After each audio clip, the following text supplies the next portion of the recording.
tip of the day. For the day. Okay, flow within your Tai Chi training.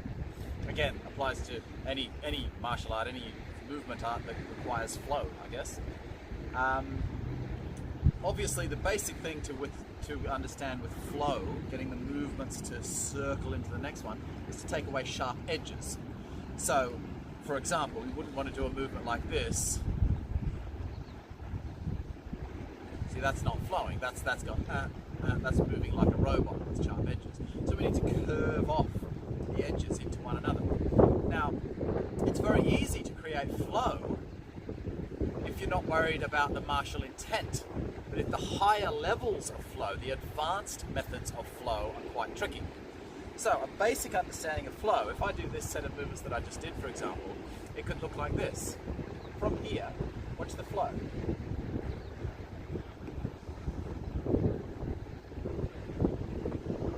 See, those movements flow. They're circling off each movement. So here, see there's a circle there, a circle, and a circle. Everything's flowing into the next posture. But at an advanced level, that's not giving me any intent in the movement. So yes, I've got flow, but I don't have any power and intent. I've not got the martial applications happening.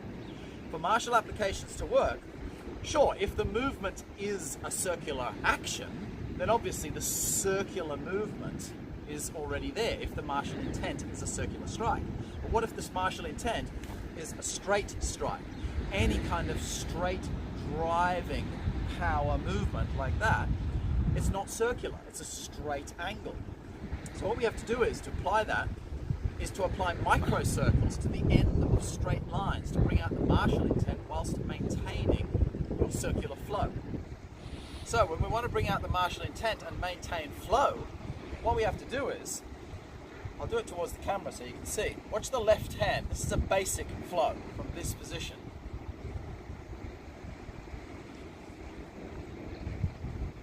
See that?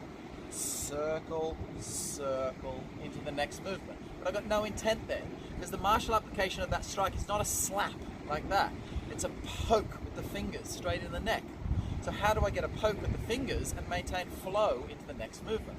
So what a beginner will typically do is, they'll come to here and they'll go, okay, poke him in the neck, poke him in the neck.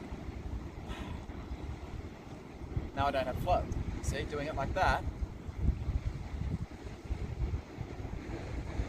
Now it's got a sharp edge on the end. So we need microcircles on the end of any straight action. So now we get this kind of thing.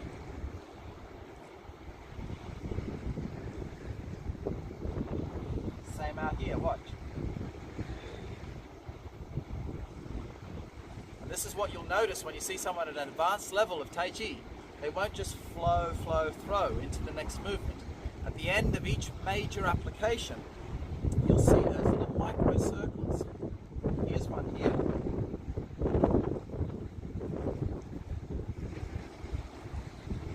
Here's one here.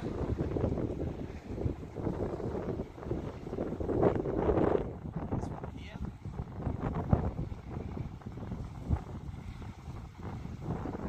See? And even that, I'm doing it a little bit bigger so you can see.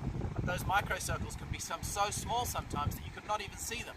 All you can visually see is there's an intent going forward, and then it's somehow not sharp edges. So you can't actually see why it's not a sharp edge, but it's not a sharp edge, and that's what it is. If I do it a little larger for you so you can actually see, it looks like this.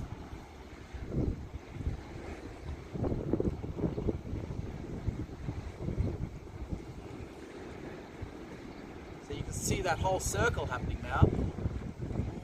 There's the straight strike. And there's the recoil into the next one.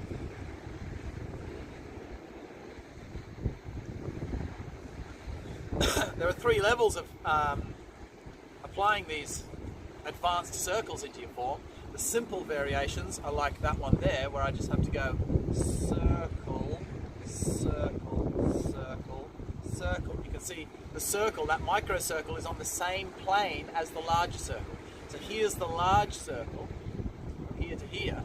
Now within that large circle, there's a microcircle before I keep going, but it's on the same level, you see. Second one, which is a little bit more difficult, would be, say, for this posture. Now I've got a vertical circle, which which is followed by a horizontal circle. So it's a little bit different, a little bit more tricky to keep the flow. So we get vertical circle on the top, horizontal circle to follow, a little bit more tricky. After that, then you've got the problem where you have one circle followed by the opposite circle, like clockwise followed by counterclockwise, for example. So if you have something like, say, brush knee twist step, say from this posture into, say for example, this posture.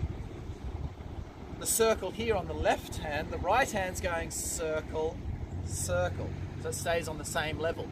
The left hand is coming down this way, doing a clockwise circle, but I can't do that for the next block because the next block has to come outward. It's got to come out this way. You can't block going in this way, you see? So this is where you have to do a figure eight pattern. If you do a figure eight pattern, that allows you to change the rotation of a circle without stopping and starting again to go the other way. You apply the figure eight. So you watch the left hand, it's going to go clockwise.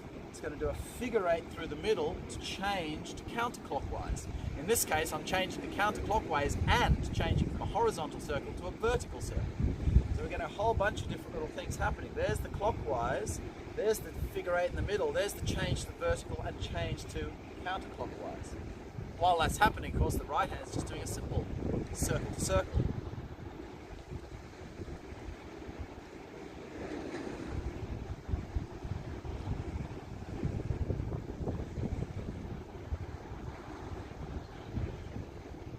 Okay, so that's just to give you an idea of it. I'm not going to cover every posture, of course, in this little tip of the day, but that gives you an idea. So whenever you're working with a posture and you're feeling like, I can either flow or poke, and I can't get the two to happen together, that's what you've got to work with it. Those little micro circles that will help you to achieve power and intent of your martial applications whilst still maintaining your flow in your form. Okay, that's your tip of the day from Gozo Island in Malta. Thank you very much.